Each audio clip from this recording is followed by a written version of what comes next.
అందుకనే ఈ కర్మఫల త్యాగం గురించి కర్మయోగంలో స్వామి చెప్పాడు, మయి సర్వాణి కర్మాణి సన్యస్యాధ్యాత్మ చేతస నిరాశి నిర్మమో భూత్వ యుద్ధస్య విగత జ్వర.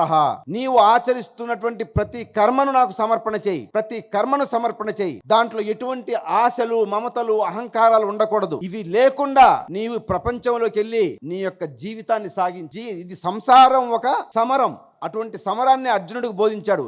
ఇక లే, ఇటువంటి కర్మల సమర్పణతో నువ్వు యుద్ధం చేయంటాడు, ఇటువంటి యుద్ధం చేయమంటాడు. అందుకని సమర్పణ అనేది ద మోస్ట్ ఇంపార్టెంట్ పాయింట్. ప్రతి ఒక్కరు కర్మల సమర్పణ చేయకపోతే పరమాత్ముడు దానికి గొప్ప పనిష్మెంట్ ఇస్తున్నాడు.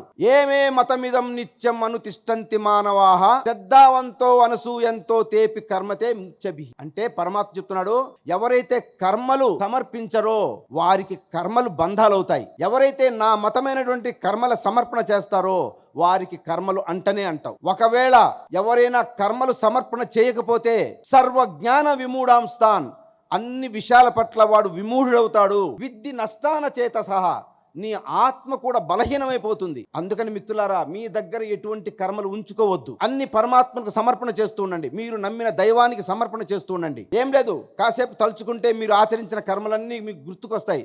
సర్వ కర్మాని సమర్పయామి, ఇది కృష్ణ పరమాత్ముడు అడుగుతున్నది. ఇలా లేనిదే మనకు కర్మబంధాలు అవుతాయి, భవరోగం ఎక్కువ అవుతుంది, మనకు మరలా జన్మలకు కారణమవుతుంది.